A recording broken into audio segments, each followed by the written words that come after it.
speaking of Memorial Weekend, we actually have an event that weekend where we honor all of Iowa's fallen, whether it's military, first responder. And so last year, we always did it over in Ely. This year, we have moved it to Springville, because last year we hosted a 5K there in honor of Andrew Lorimer, who was a naval officer that took his life. This would be the going on second year anniversary.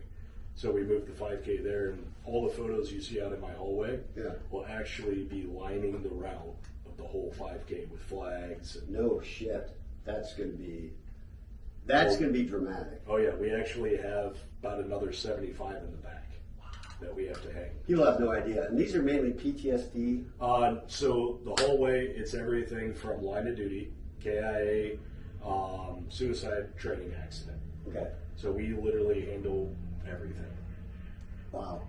Hey everybody, this is Kent Larson with Kent Sounds Off. I am sitting in the office of Salute to the Fallen with John Thompson, and he is the founder of Salute to the Fallen. If you are on this channel right now, and this is the first time, or you've been here because someone referred you, or you've been here before and you like the content that we have, do me a favor. I really need this. I need you to hit the follow button, hit that bell right beside it for notifications, and once you're done listening to this podcast, or right now if you'd like to, you can go up there and give me a 5-star review. This really helps us so we can get our message out. I think we're building a solid format. I know John, once you hear John's story and what he shares with us, what he does with his organization called Salute to the Fallen, I think you're going to want more friends to listen to us, so do me a favor, then hit the share button, put that link up on your timeline or send it to a friend. Maybe we can help someone who's working through a suicidal ideation, PTSD, whatever it is. John works with several different avenues, even first responders, right? So, and real quick, what I'd like you to do also is stay tuned for Memorial Weekend, because we have a series of veterans talks on this podcast coming out. It's going to be anywhere from 4 to 5. We're going to drop them, I believe, starting Thursday night. It's going to be a series that we do, which is going to be something rare. We're only going to do series about maybe 4 or 5 times a year. So that's what we got going on there. So John, nice to meet you, buddy. I mean, in person. In person. We met each other back during the Direct Show. Yep. You came down and helped. I remember it. I kind of laugh at the ratio because everyone gave me crap because I did not touch my own property for 2 weeks. I was more worried about everyone else's. Right. Because when I looked at my property, I'm like, cool, the wife's gazebo lasted 3 days. That was gone. Oh, no shit. You just put it up? Just installed it. Oh, my and God. then, we had a little bit of siding damage. Other than that, it was nothing compared to half of the town. And you lived right where it hit. I live north of here. And so kind of funny story about Horatio is I was sitting at work. So my day job, when I'm not laid off, is a union carpenter. Well, I was working for Renderneck, which is literally right up the street, and I was working at their shop. And I watched the wall come in, and I remember going, crap, I think my wife left the dogs out. So, my mother-in-law went and put them in. Well, I was heading home, so I drove in it. I was watching semis flip over and all that. And so that is the one time I've kind of broke the rules and turned my green and whites on, other than a funeral or an event.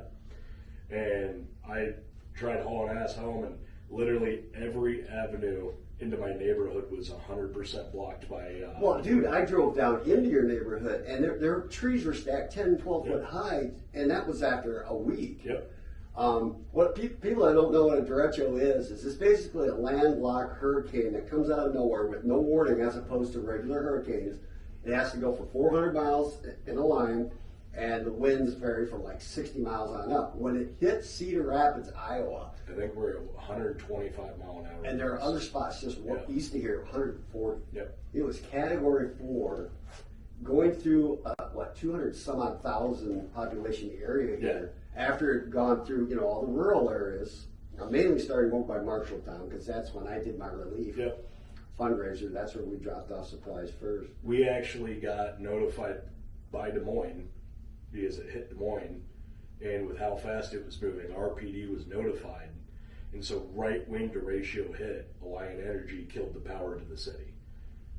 And really smart. That saved a lot of lives because there was power lines on top of cars that were wrecked and everything else, and that was just driving home. Wow.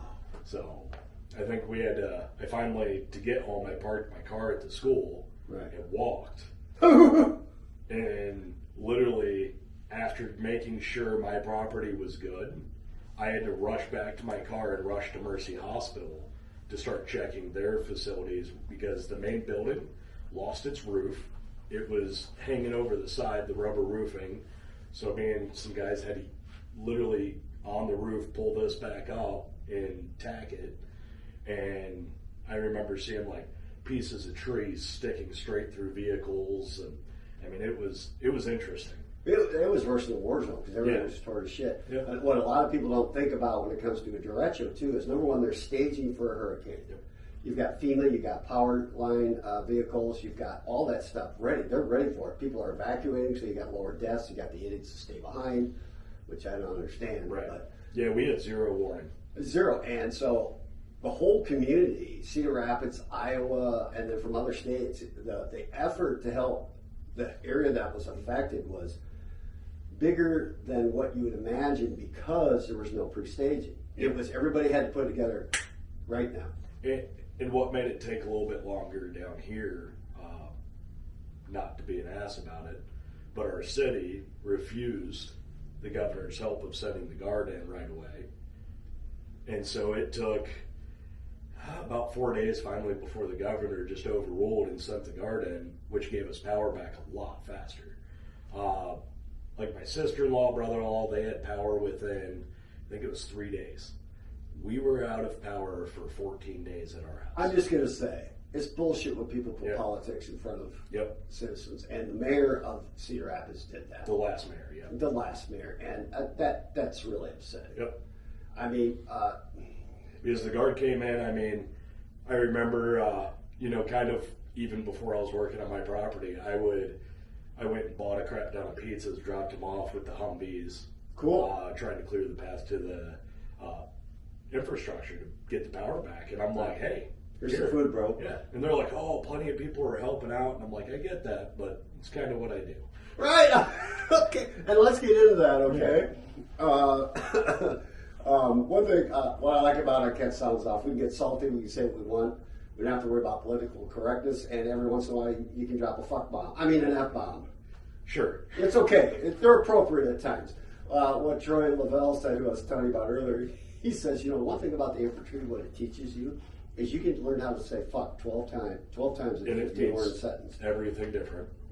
Each different fuck is placed there for a particular... Oh, yeah. Sorry if we offended anyone. 100% true. And, I laugh that you say the politically correctness. So a little bit with what I do at Salute is I try to lobby for veterans' mental health. Right. So I'm dealing with politicians quite a bit. And I laugh because I'm not very liked by the politicians. Oh, no. Because I'm not politically correct. Right. And I'm openly honest with them. If I don't care which side you are, I don't like you. You're a liar. And I've actually been asked during meetings with some of these guys of, hey, can you quit using foul language? And I'm like, no, I may combust if I do that. Do we maybe have an unannounced guest that might? Why don't you go check it out here? And what I'm going to do is I'm just going to keep chatting. We had a text show up as we were prepping for this from a guy that does wonderful things with logs, I believe. And he is from about 4 hours away. He was about 25 minutes south of here when he got a hold of John. And John says, hey, this could be a huge surprise. In fact, John may not realize that we have him on mic out there, so we can hear everything that's going on in that conversation. I'm just kind of talking while it goes on. So I'll introduce you real quick, even though it's going to interrupt. Hey, man. Larson, well, we heard you guys chatting out there, so I hope it wasn't anything personal. No. He's like, hear bad things? And I'm like, oh, only good about you. He's like, I ain't doing it right. And I'm like, yeah, that's the infantry way. Cool. So here, I'm going to... Okay. I accidentally started recording on that, so I'm going to shut that off. Okay, well, let's just... why don't you go ahead and introduce him, and I'm going to put them So, I love working with Anthony. He runs Logs for Heroes. Crazy story of how you started. wasn't it after a suicide attempt? Yep. Yeah. There at the base, he saw someone carving, and it spiked his interest. And out of all the chainsaw carvers I've met, which is 3 because I try to avoid those guys. They don't want me, Well, he looks kind of crazy in this well, they don't let me play with chainsaws after the ratio. No. So he was actually one of the ones that came down after the ratio, helped cut logs, and I kind of chuckled because he gave me one of the chainsaws, and he's like, yeah, cut it. Well, after I tried cutting through one of the big ones across the street from my house, he's like, you're going to die. No, give it back. You're done. And I saw the mess. You know that. So I know it's all. I was the one standing on it, right? Like the way I was cutting it, if it would have done what it did when he was done, it would have killed me because actually when he finished that cut, the tree stood itself back up. Ooh, right back in the hole. Oh, Yeah. wow. So with where I was, I would have been eating a chainsaw blade. So I'm going to put this right over here because you're surprised. This is Kent Sounds Off. It's a podcast that we are not politically correct. In fact, we were discussing that when you showed up, weren't we?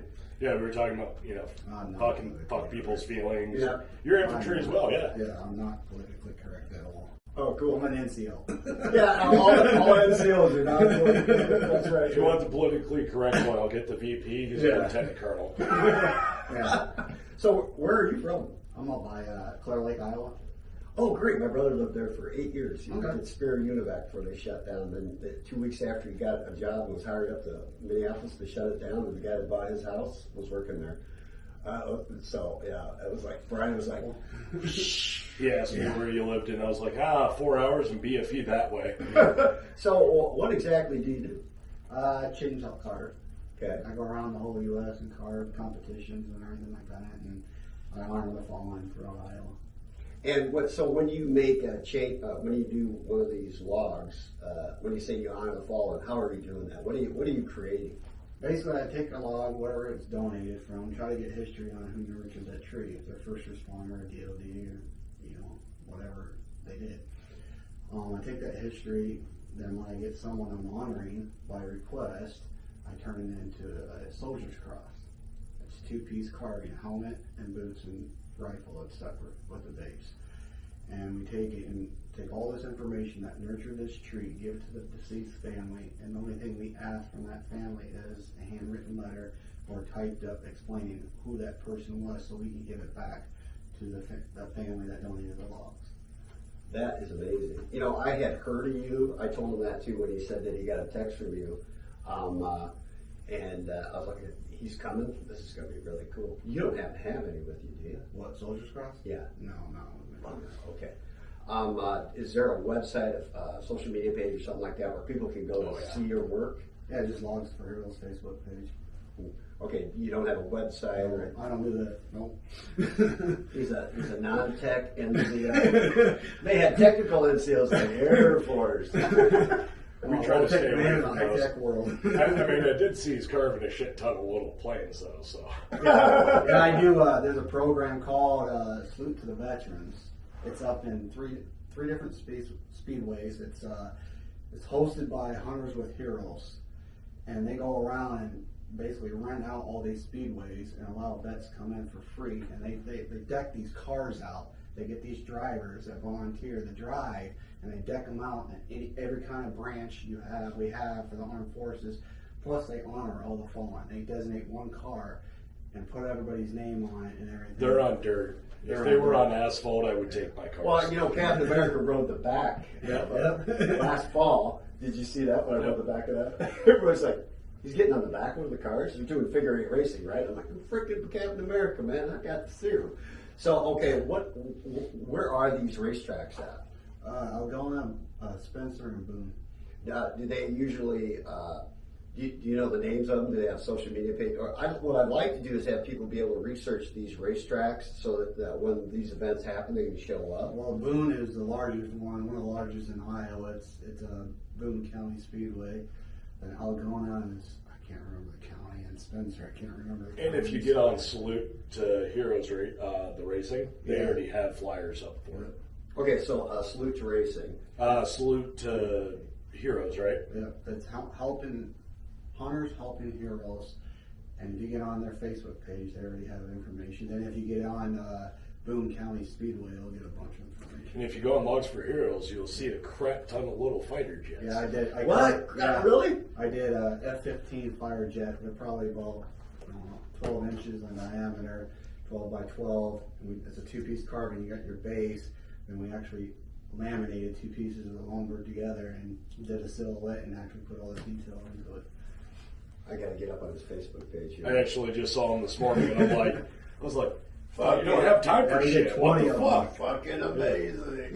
What, last year was the battle cross you did for Well, right? last year, the Or was first it year we before? did boots and helmets. They wanted Yeah. the soldiers cross, but their budget was not even compatible to do that. Yeah. So we did boots and helmet. Then the second year we did a silhouette of a rifle.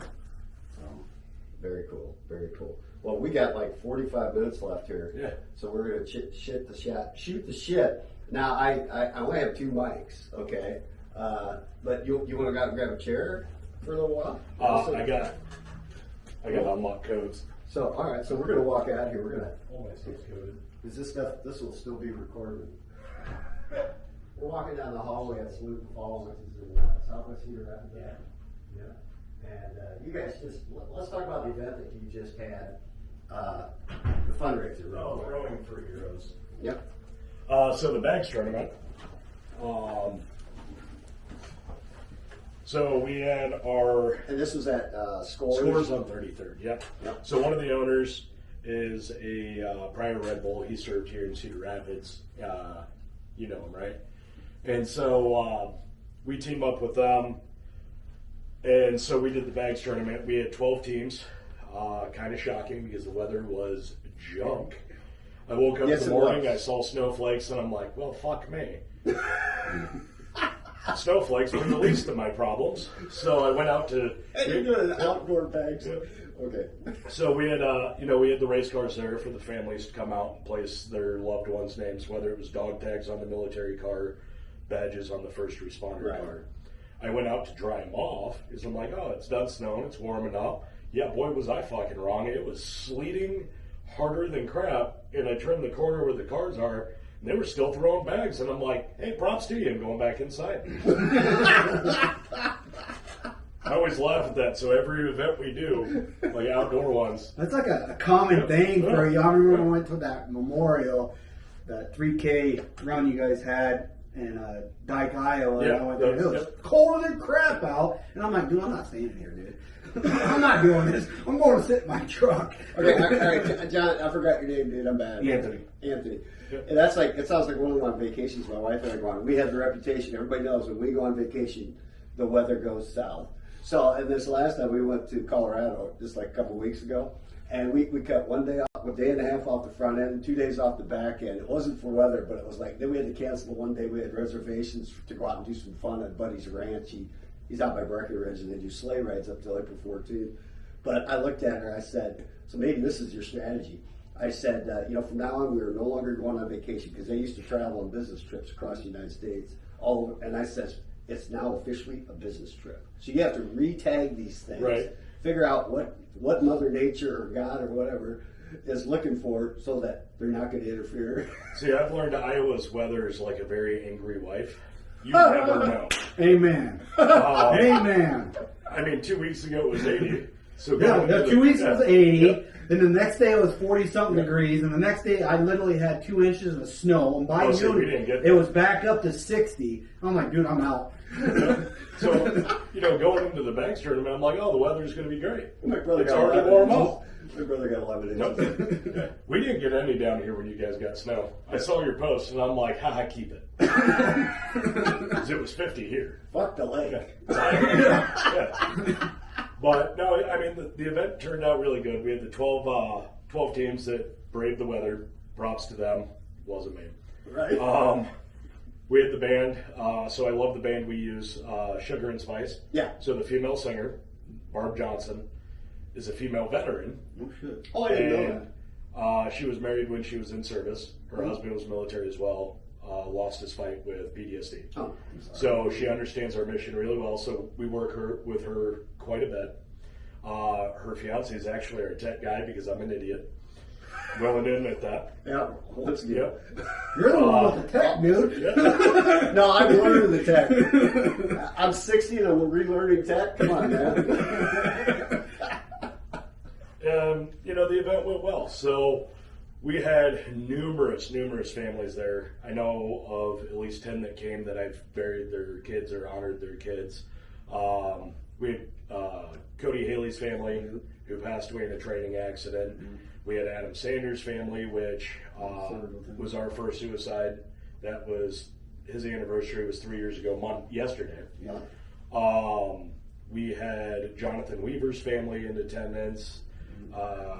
They don't mind you saying this because they understand the mission and they want to get the voice out there that this is there. We need people to understand this. We also had the family of the prison guard that was killed in Anamosa. Yes, McFarland. And so they. And that was Brother Dave. He's a detective up in Waterloo. Great guy. Yet to meet him, but I talk to him on Facebook occasionally. That's story of my life. I have so many people message me, and I'm like, one day we will cross paths. My next door neighbor that we share fences, Andrea, her husband committed suicide. He was Waterloo PD a lieutenant. He was suffering through PTSD, and then they switched medication on, which in that first 1 to 2 weeks is always that one. And he was such a cool guy, and I am so blessed to have her as a neighbor. We are really good friends. So my neighbors can't say the same about me. No, well, I finally got rid of one. They lived there for 20 years. They had 0 friends. Anyway, I'll shut up. That'll be me. I was going to say, give me some clues, man. I don't want to get sued. I'll shut up. But I have verification. It's all documented. Every neighbor will back me up. Anyway, let's get into what Salute the Fallen does. Because you keep saying, hey, we do this for them, we do this, but we're not saying what we're doing. Let's go back to when you started, how you started it. So it actually started ironically. And by the way, everybody, this thing is freaking blowing the hell up. This is fucking nuclear bomb. So we've been around 3 years. Okay. We actually started. Yeah. So we started around at the end of 2019. I owned a DJ business with my ex-business partner, and I wanted to host a Gold Star family event to honor the families. Right. And so I convinced him into doing this. I talked with a lot of businesses. We set it up. Anthony, that was the first time I met him. He came out. Oh, really? We had Lieutenant Colonel Gingrich, who was at the time the battalion commander of the 133rd, as a guest speaker. So that's how it started. It started with that one event as a DJ company because I felt the need to honor the fallen. At that time, I had 3 guys out of my old unit take their life. Oh. And, well, we'll go into that. I came from the unit that, when I got home, got the nickname the Suicide Squad because it was so high in the 82nd. Wow. So that's how it started. Week after the event, I had a lot of good support, feedback. People were like, hey, are you going to continue to do stuff like this? What's your plans here? And I was like, hey, fuck off, give me a month. Let me get past this. This is the first event I've ever done. Right. And a week later, I created the name, created the nonprofit, filed for the EIN, filed all the paperwork for the 501c3, and by January 1st, we were approved by the IRS, and we hit the ground running. Holy shit. So. And how did you find out about the first event? You blew my damn phone up. Yeah. So I answered. I've learned if you know someone. Well, I get hounded by nonprofits all the time. It's like drinking water every day, man. I'll get like 20 to 30 calls a day about nonprofits wanting something. I'm not. He knows.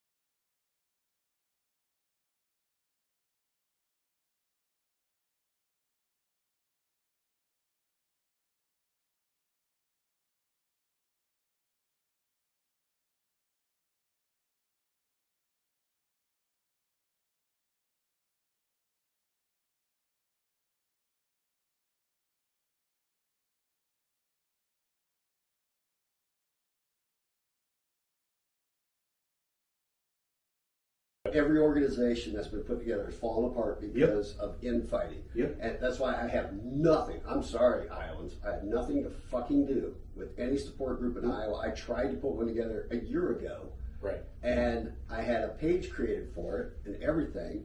And the co-founder of the page at the time I couldn't create it because I was in Facebook jail. Imagine me. Right. Anyway, and then all of a sudden they got mad at me about something to not get mad at, and then they kicked me off my own private Facebook group. Kicked me out because they were co-admin because they created it, and I was like, "You got to be fucking kidding me!" So I'm like, you know what?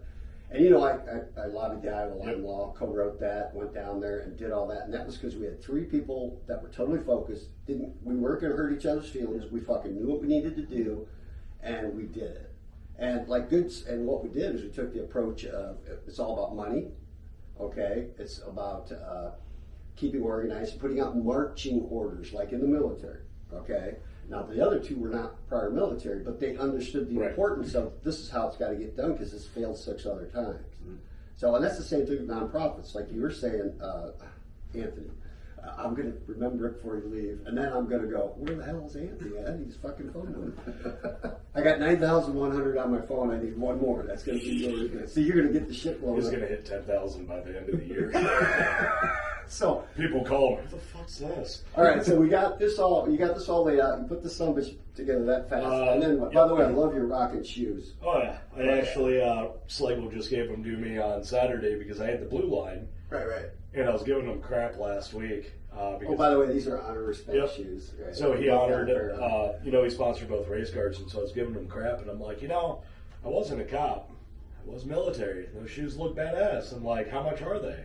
I plan on paying for them. And he's like, I'll bring you a pair.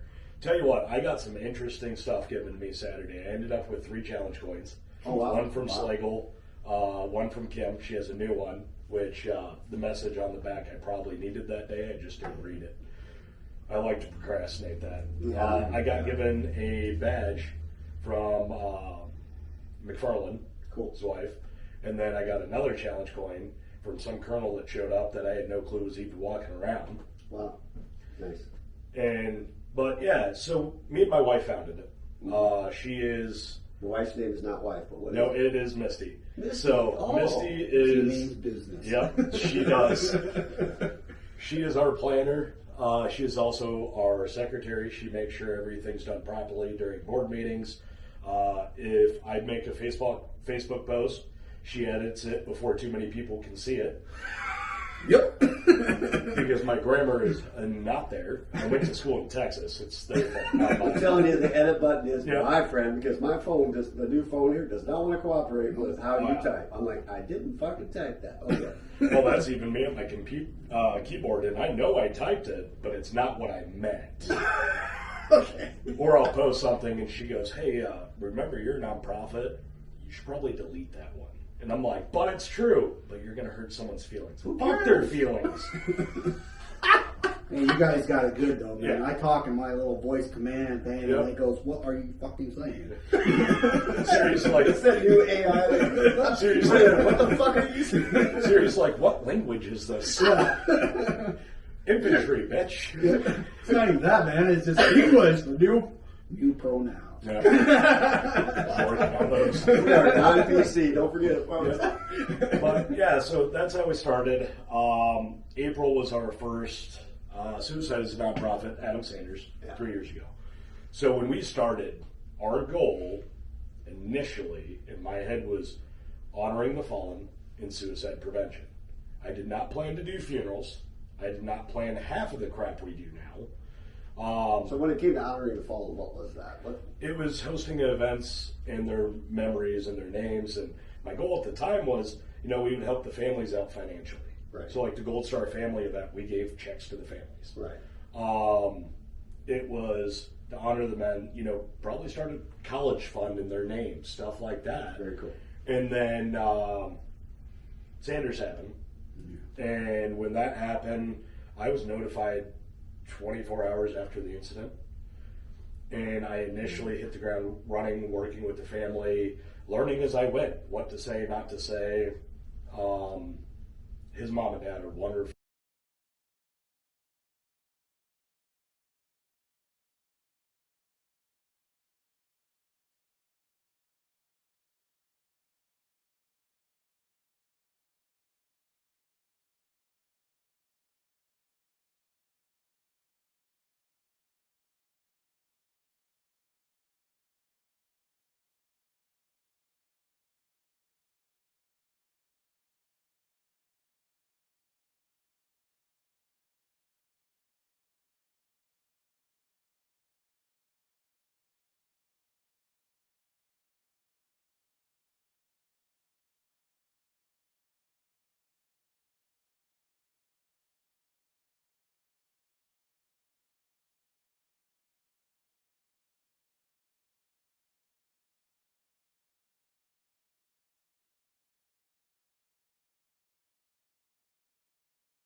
making sure you address it, right? So after his, we kind of changed how the vision was. The vision turned into, we're going to honor as many of these guys as possible. We're going to try to get it to stop. And so now when I do funerals, I will meet a lot of the guys they served with. Right. And I seek them out, and it's, hey, I'd rather escort you to an event. I'd rather put you into an inpatient facility if that's what it takes. I'll come sit with you as you're drunk and talking out your ass because that's what you need. But I'd rather do that stuff than lead you to the cemetery. That's right. Yeah. I've, so in 3 years, officially 3 years from Adams, I've been to 347 funerals. Holy shit, in 3 years. Now, when I met you at the director, that was August of that Yep. year. And like I said, I was out of the zone, but all these people, we saw all the damage and everything. So I did 2 different, I call them garage-based fundraisers, and people were just dropping shit off. I ended up needing 4 vehicles to deliver all of it. We were putting together lunch sacks, diapers, water, formula, everything else. Then we went west because it seemed, I hate to say it, but everyone was focused on CR. Those people in the rural areas, they need help too. Yes, they did. So that's where I went to. I'd come down here to help because I grew up down here. Yeah. I went to school in Marion, and I came down there to help the people I knew that physically needed help. You can't have one team help everybody. Nope. So I started going. I would backtrack the way the storm was all through 30 and all the way up. I just stopped people be out there in the front yard. I'm like, you need help? They're like, we can't afford it. Who said anything about money? I'd cut up trees and I'd be in and out in a matter of 10, 15 minutes, and they think I'm like crazy dude with a chainsaw. Well, see, what we did, we In all fairness, that was close. and luckily I used to work with LE, Fire, EMS, so I knew all the disaster coordinators in all the counties. I just made cell phone calls, said what do they need, what do they need, so we focused on that. Out west, they didn't need so many trees being cut down and stuff, so they need supplies and water. Right. So then I was like, okay, I'm done. Cedar Rapids is getting all that. And then all of a sudden I realized that Cedar Rapids is not getting what it needs. And there's certain neighborhoods that were totally fucked up. Like the one apartment complex right over here that I ended up going to with my crew at the end. We had construction equipment. We had sheeting. We had a guy out in Michigan. God, I wish I knew his name. He bought thousands of dollars of stuff to fix rust, cut down trees. And then that's when we came into your neighborhood. And somebody's like, "Oh, get a hold of John Thompson." I'm like, "Oh, he's got the salute to follow." I'm like, "Oh, hey, sounds great. We'll get to meet him and talk to him on the phone." And we're driving down in there, and I was riding. Another guy was driving my vehicle at the time. So I opened up that sunroof. I got up. I felt like I was in the turn of a Humvee, and I'm going, "Holy fucking shit!" Your neighborhood was just. Yeah. I couldn't see over the trees. I mean, 2 houses down, they had a tree literally knocked off the foundation that just got fixed. They're just getting their siding now. 3 years later. Yeah. It literally was through the roof. We show up, you got like toothbrushes and stuff. You're like, hey, pass all this stuff out. Anything that John had that wasn't mission oriented, but was mission oriented for us, it's like, here, take all the supplies, pass this shit out. We don't know who's going to need it, so that's what we did. So, okay, so we're at that point. That's when I met you. You've gone through 300 some odd funerals, a few before that. And tell us about other things that you're getting done. Now you got 2 freaking race cars, bro. Yeah, so we have the 2 race cars. Last year we had one. It was a pile of shit. Yeah. Literally. I got hosed. I trusted a friend. He's like, hey, $4,000. And the car used to be fast, don't get me wrong. Keyword, used to be. Belongs in a junkyard. That's where it's headed. So this year we teamed up with Auto Crafters, who builds race cars. Nice. And so we got 2 brand new race cars. We got the designs wrapped. Cool. They should be top 3 placers every race, depending on the drivers. Wow. So that's just one of our programs, and that's kind of like that's a promotional thing. Yeah. So that's just to bring awareness to it. Right. Families will go out to the track every Friday night. A different veteran will be honored. Nice. We're going to help with getting them a pit pass, getting them back there with the drivers, not just us, the other guys too.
operations for you civilians. And so what we do is at that point, I sit with them, I talk with them, figure out, all right, what's the red flags here? If I deem it on the scale of my knowledge, and I would say I have quite a bit of knowledge after everything I've done in the last 3 years. No professional licensing, just real industry. Professional training. Right. I mean, I have the assist training through the state. Correct. I work with Warrior Family Services for the Guard. Okay. But one thing I do is, so I look at the flags that they're presenting. Is there alcohol, drugs related? Is there readily weapons accessible that they could utilize? What have they said to me that spiked? Are they going to hurt themselves or someone else? Target words. A lot of people don't realize it. And so at that point, I will convince them because I legally cannot force them. No. Now, if I deem them a threat and they don't go with me convincing them, then I do have to call law enforcement and we have to go that route. Luckily enough, out of 276 response calls I've had, I have not had to contact law enforcement once. Excellent.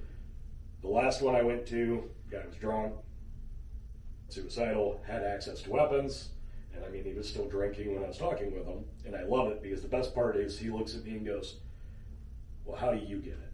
And I was like, well, let me tell you a fun story.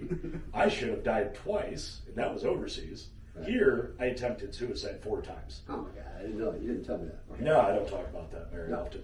Right. And that's going to be on our next. Yeah. So it's something, I understand. So I convinced him to get in my car. I checked him for weapons, obviously, because I don't want to, wreck my car by a random knife wound on the way down to Iowa City. Right. But I checked him into inpatient down there. Good. He got off the alcohol. Now he's seeing the EMDR therapist that I go to, which I refer a lot of guys to, and Salute covers that bill. Oh, really? Excellent. So that's one of our biggest things is we will pay for the therapy. We have 4 therapists throughout the state we work with. We also help with service dogs if that is what someone needs. Now there is qualifications to receive a service dog. Yes. You have to be financially stable. You have to have a home. You have to be able to take care of the dog, and you cannot be a violent individual. Correct. No service dog organizations can be like, hey, you like to beat things. Here's a dog. No. It's not effective. So one thing people don't realize when it comes to suicide prevention, they think it's all PTSD or TBI. There's everything leading. Yep. So there's everything leading up to that point. Is there financial stressors? Is there relationship stressors? Yep. All those regular things of stress in life will cause the PTSD to flare, the traumatic brain injury to flare, and that is when you start seeing the suicide rates increase. Financial stress, because I come from that background, before my licensed professional, causes a lot of problems. Yep. Yeah.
I'm a sick asshole.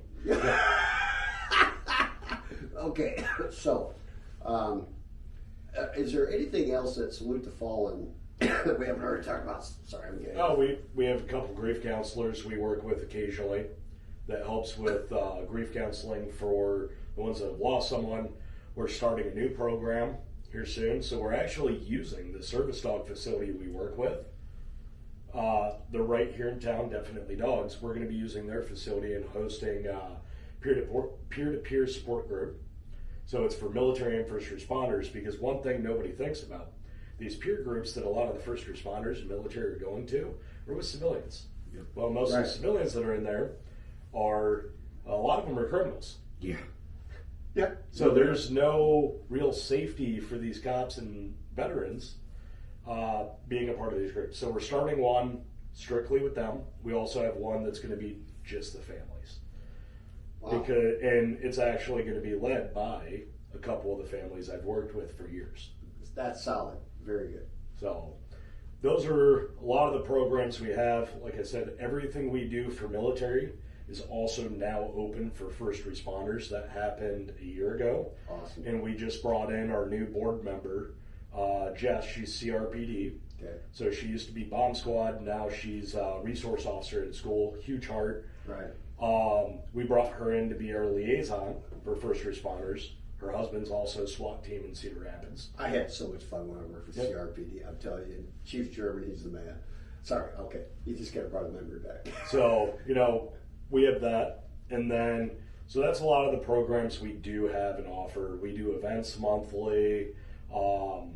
Most of our funding right now goes into prevention and funerals. I think last year we spent $52,000 roughly in prevention and over 35 in funerals. Wow. So roughly 80,000, 90,000. Yeah. Wow, you guys got some great funding. We raised $110,000 between April and August last year. Wow. Good for you. This year we are funds applying for make grants. it work. Yep. And that was all mainly from events. Yeah. Or a couple business donors. Yeah. Because we work with a few local businesses quite a bit. This year we're applying for grants, as well as moving up the ladder. We're still working with the small businesses and we'll support them with our events, but we're looking at corporate businesses and we are expanding throughout the state now. Where we also I've got a couple ideas for you on that on the corporate side. So the Silky Psych up in Cedar Falls. Yes. You'll notice our logos all over it. Are you talking about Ruck, Iowa? Ruck, Iowa. Yeah. Yeah. Have you done Ruck, Iowa? No, I haven't, but I know who's all it is. Yeah. I mean IW, which isn't there anymore. I'm actually talking. Well, it's not there anymore because that's why you see our logo on it. We're facilitating it. You know what? There's a backstory to that. They decided our Cedar We Falls wasn't all- big enough. We're all a little pissed about it. And thank God, I forgot. I'm actually interviewing the guy from Cedar Falls that's doing it. And then the Casey was it or- Rixons were down here Saturday? Casey was down here. Casey and, okay. So Casey actually served with Jacob Dvorak, one of the guys that took his life. So Casey reached out to me last year when Irreverent Warriors pulled the plug on the small town because whatever reasons, I won't get into that yet or on this. I get it. But Casey reached out to me and goes, hey, how do we go forward with this? And I'm like, well, you have to be a nonprofit or you have to find someone to umbrella you for the year because I guarantee this other group's watching. Yep. And if you try to host an event without it, they're coming after you. That's right. And he goes, well, what's your ideas? And I said, well, Cedar Rapids already has a hike and it's not Irreverent Warriors, it's mine.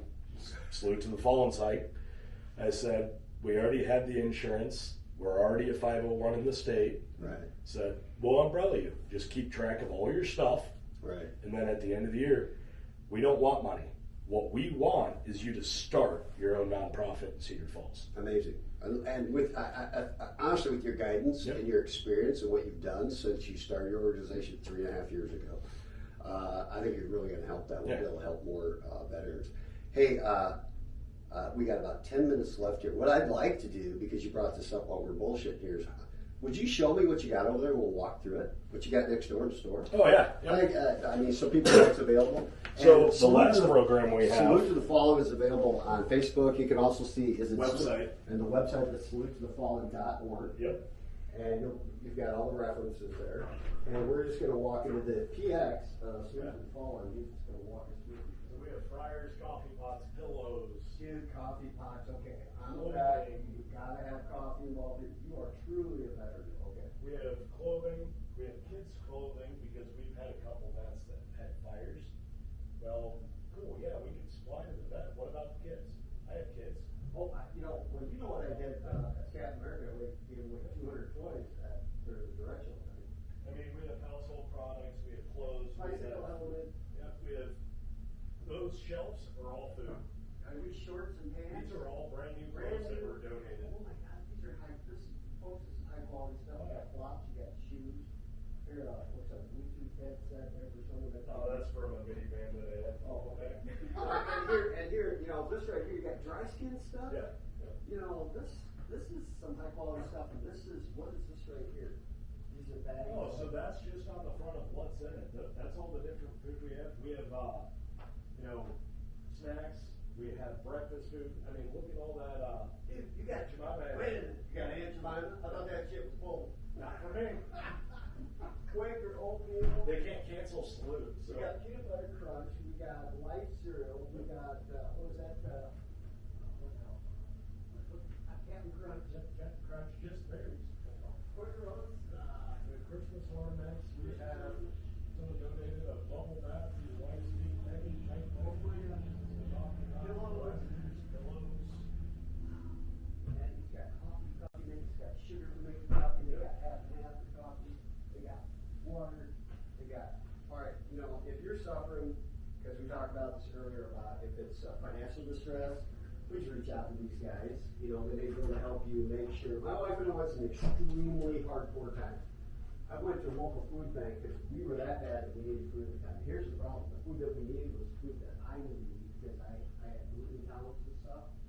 And the only thing I could get from that food bank was all gluten food. So I was only able to feed my family, not myself, which was a shock to me.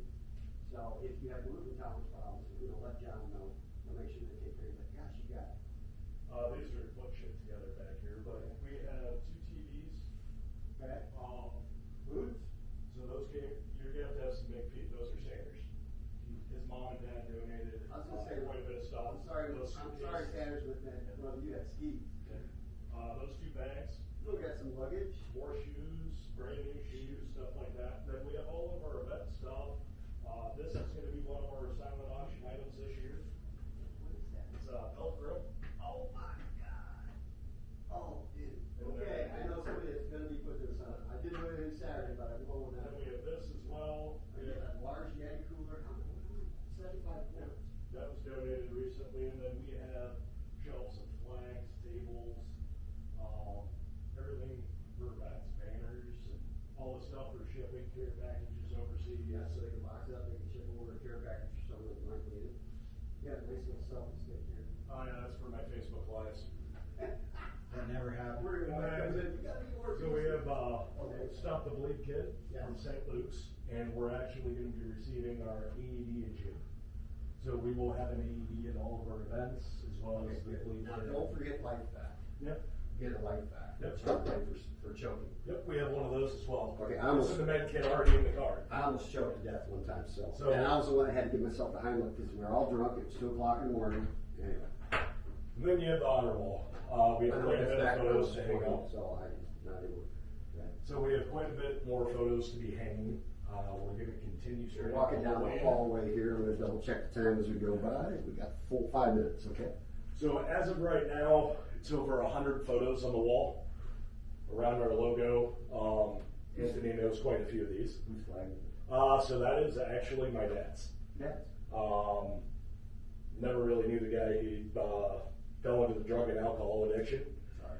And I found out actually when he died finally that he served. I think I knew him for the first 4 years of my life. And then I'm the one that reconnected because, family matters even when Yeah. they're shitty. Yeah. So when I drove up to Michigan to marry the guy, the military was there, and I was like, wait, he actually served? Well, that makes better sense of why he was the way he was. Part of the impetus of what drives you besides your own PTSD struggles? Actually, I enlisted because of my uncle, which this is a representation. He was 75th Ranger Regiment, jumped behind enemy lines. He committed suicide when I was 10. I'm starting to understand your passion. I come from a long line of military. My granddad was a colonel. My uncle was a colonel. He was a chaplain at the Big Red One. And then I have cousins that are still in as officers. So I enlisted following my uncle's footsteps. I went air assault airborne, and I wanted to know why he did what he did, and I figured it out quite quickly. So, yeah. But yeah, we have over 100 photos. Most of these are suicides. There's quite a few KIA and then line of duty as well. All right, about 40 seconds going on in a minute because I'm starting to choke up. So this is just sitting here looking at all these pictures. It's just kind of looking at the Vietnam Wall that travels on. Oh, dude. All right, what else you want to show us real quick? So that's about it. The front office is my treasurer's room. So that's where all your tax donation receipts come out of and everything else. All right, let's come in here. We'll wrap it up. We got 56 minutes and 35 seconds left of this here. Audio podcast that Kent Sounds Off. What's your last name again, Anthony? Martin. Anthony Martin of Logs for Heroes. Logs for Heroes, and you are based out of? Clear Lake, Iowa. And you have on social media, you have a Facebook page, and it is Logs for Heroes. Yeah. And you brought up the races, and where do they go to check on these races that you talked about? The Algona, Spencer, and Boone. And the organization that's behind those? Hunters with Heroes. Okay, cool, excellent. And John, you have salutetothefallen.org. Yep. You have the Facebook page, Salute to the Fallen. That's okay. Any information that you need, most of you out there will know how to get in contact with them. I'm going to bullshit for a second. Can you look up that number for the crisis hotline on your phone real quick to get that out there, and then we'll wrap this up. So our crisis hotline is 319-893-3892. One more time. 319. Oh, come on. As soon as you say one more time, my phone's like, You gotta say that, didn't you? 319-893-3892. And so the good thing about our crisis line, when you call it, yes, you get a robot right off the bat that goes, hey, thanks for calling. And it's not really a robot. It's my wife's voice, close, but not the same. So at that point, you're instructed to either press 1 for the crisis line, which that crisis line goes to a cell phone. And it's either me or my VP who answers it. He's a lieutenant colonel out of Iowa City with medical, so he has the training as well. I met him the other day. Tim Nash. Yep. Awesome guy. So he's good looking too, by the way, Tim. Just don't let that go to your head. And no, I don't think feel the right race to does. you. No, so when you call that number, it's going to go to either me or him, sometimes my wife, or you can click one of the board members afterwards. If you want to talk to me, Tim, my wife, Misty, or our treasurer, if you're looking at doing a big donation, wanting tax receipt, figure that stuff out, her contact's on there as well. So that number is an all-around for us. And with that, we utilize that. With the website, we also have a place where we sell memorial decals, memorial bracelets. That's where you're going to register for our events, find our t-shirts, merchandise. Yeah, you got some good merch, by the way. Merch is big. Okay, everybody. Well, hey, I want to thank you for joining us. This has specifically been put together to focus on Salute to the Fallen. Then we had this amazing guy, Anthony, over here show up, which was a surprise. Awesome stuff. By the way, he's handsome, too. We're all handsome in this fucking room. Right? Yep. We all got facial hair. That's what enhances the whole thing. We're all I think I'm the only one without gray yet. No offense. Hey. Yeah. You got 4 daughters, dude. No, I got 1 and I feel your pain. 2 daughters, 2 granddaughters, and I come from a family of all boys, so it's like, what the hell is this? So we're counting down. This is Kent Larson from Kent Sounds Off. Do me a favor. Get up there, hit the follow button, hit the notifications button, give me that 5-star review. Love you, God bless you. You have the best day. Smoke break. Woo! Nicotine. No 1099s on that one. 1099 is, hey, I got to take a leak or a shit, so talk for a while. Oh, fuck. That's Can't stop. smoke without the cigarettes. No. Here's America, the land of the free. This is all pursuit of life and liberty. Someone laid down their life for me. Where I come from, you know, freedom isn't free. And I saw that